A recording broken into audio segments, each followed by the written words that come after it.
A Tale of Two Hygienists presents this week's TIPisode, quick and easy tips to keep you up to date and presented by the experts in the profession. Now, get ready for your unofficial TIPisode. Hey everyone, this is Tom Viola from Pharmacology Declassified and TomViola.com. Thank you so much for being part of this TIPisode with me today. Recently, I presented a continuing education seminar for dental hygienists at one of their national meetings. And a dental hygienist came up to me at the end of my presentation to thank me and introduce herself. And she said, "Oh, I know you. You're that vaping guy." I'm the vaping guy?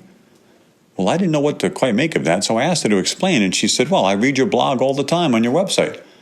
And you post consistently about vaping, and I really find it fascinating. You know, I've been a pharmacist for over 30 years. And I remember when the first e-cigarette was introduced in 2003, and it piqued my interest. Why? Well, first, because it was new technology, right? And I am one of those geeks out there that loves tech. So I was interested in how it all worked. But what really piqued my interest was it was a new route of administration for delivering nicotine to the lungs. And any route of administration that involves the oral cavity has my attention. Why? Well, because I know that I'm going to be speaking to and teaching dental hygienists about such technologies if they have effects on the oral cavity. Underlying that interest was a worry. What was the worry?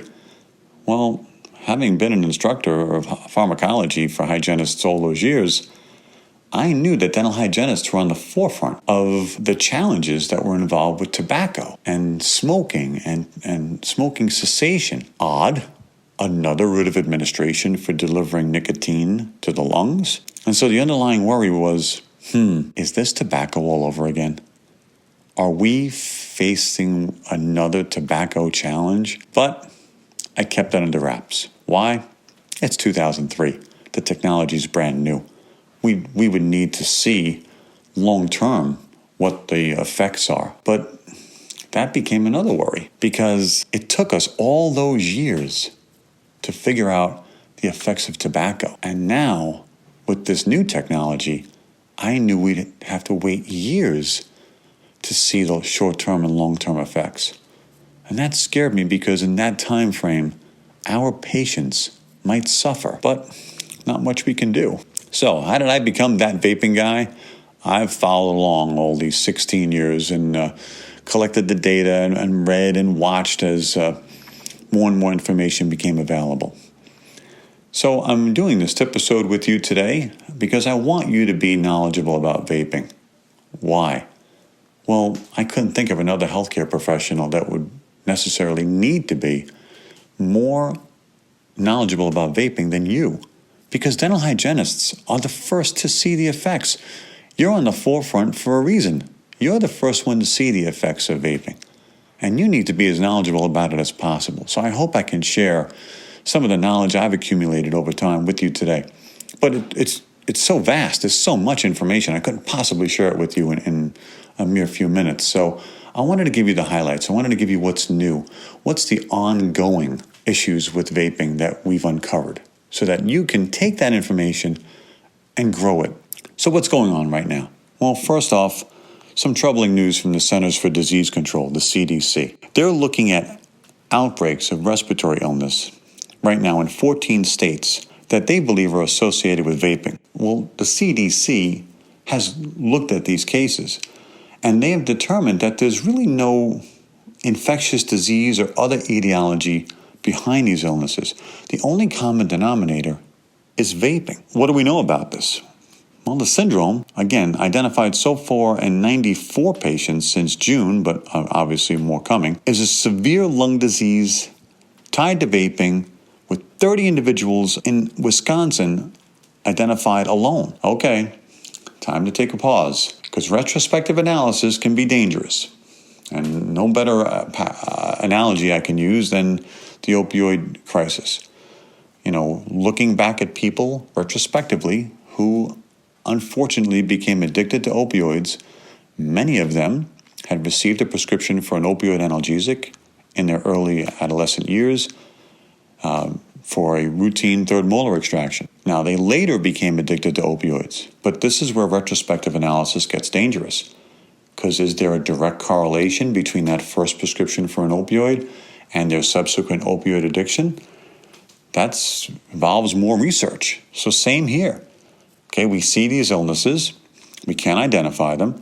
We know these folks have one thing in common. They all vape. Is vaping the cause of this illness? Well, what do we know about the illness?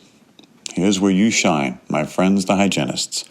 Symptoms: coughing, fatigue, shortness of breath. What's most, I would say, interesting about this is the demographic. Who are these patients that are affected? They're not the typical patient you might associate with shortness of breath, fatigue, and coughing. These are teenagers and young adults who've presented with symptoms that are so severe they required artificial ventilation. Some of the patients actually presented with anorexia and what the CDC described as ground glass opacities in their lungs. Again, right now, the State Health Department in Wisconsin and other states and the CDC are declining further comment because they need more information, and so they're not releasing any further details. But that's one point. Take that, follow up with it, grow it, my friends, because more to come. What else? Well, how about a possible first ever vaping-related death? On August 23rd of 2019, health department officials in Illinois confirmed the death of one patient in a cluster of individuals with respiratory diseases, again being investigated by the CDC. Now, specific identifying details have not yet been released, but the patient is described as one of 22 patients in Illinois suffering from this ailment. And again, here's the interesting part. The patient ages range from 17 to 38 years old. One more time, a demographic we don't typically expect to see associated with such severe respiratory illness. What else? Well, here's our third point. Neurologic risks. The FDA right now is investigating 127 reports of possible links between seizures and what they call other neurologic symptoms in patients who use nicotine vaping devices. That number was accurate as of August 7th. It may have grown since then, especially since the investigation began in April based on just 35 reports. What kind of symptoms? Fainting, tremors. But here it is again, in both adult and young users. Okay, time to take a pause because these symptoms can be traced back to as early as 2010. We've already talked about problems with retrospective analysis. So here, the FDA has taken a step forward and asked healthcare workers to report any and all information in detail about seizures and other neurologic symptoms that may be associated with e-cigarette use. One more time, my friends, you hygienists, here's your opportunity to shine. If you've got patients with these symptoms, here's a chance to make a difference in their lives. Here's a chance to maybe save a life. And I know you do that every day. Last point on vaping for this TIPisode. The issue of compromised blood vessels in patients that vape liquids that don't even contain any active ingredients like nicotine or cannabis. Yes, definitely interesting and somewhat unsettling. News about the pure biomechanics of vaping, again, without an active. This is thanks to a recent study that investigated the vascular effects of nicotine-free vaping conducted at the University of Pennsylvania. What did they find? Well, essentially, they found that using e-cigarettes, vaping, is not equivalent to just merely inhaling water vapor. In fact, it exerts, as they put it, acute detrimental effects on blood vessels. Again, even when the liquid does not contain any actives. Now, this was based on earlier research that showed oxidative stress and inflammation in blood vessels for hours after vaping. And in this case, the researchers used MRI technology to measure the vascular function in 31 healthy, non-smoking adults who took 16 3-second puffs of a nicotine-free vaping liquid that was formulated from propylene glycol, glycerol, and flavorings. The results? The blood vessel reactivity of these subjects was, in their opinion, considerably and significantly impaired. after just one vaping session in people who are non-smokers. Oxidative stress and inflammation in blood vessels. Sound familiar, my friends, you hygienists? So with these studies, as with all studies, nothing conclusive yet. And they shouldn't be used to confirm an association between vaping and any specific illness. Again, because we need more information and more data. They're suggestive, and it helps lead us in the direction of needing and wanting and almost demanding further aggressive study. But we don't know yet everything we need to know about it. Easy for me to say. Why? Because the problem is, while we're waiting for that research, patients are suffering these detrimental effects. And it pains me to think that the only way we'll get this information is to watch our patients suffer. Well, thank you, everyone, for being a part of this TIPisode with me today. I know how busy you are, and for you to take time out of your busy schedule to listen to me makes me happy. A special thank you to Michelle and Andrew. I love what you guys are doing with A Tale of Two Hygienists. And I love being part of both the TIPisodes and our podcasts. Let's do more. You know I love you guys and I do anything for you.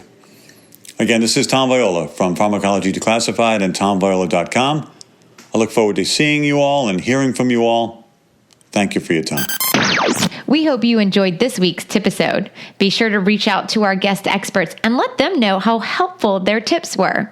Follow A Tale of Two Hygienists on Facebook, Instagram, and head over to ataleoftwohygienist.com and subscribe to our newsletter. You can also email us at ataleoftwohygienist@gmail.com and keep listening for more awesome content from your unofficial dental hygiene podcast.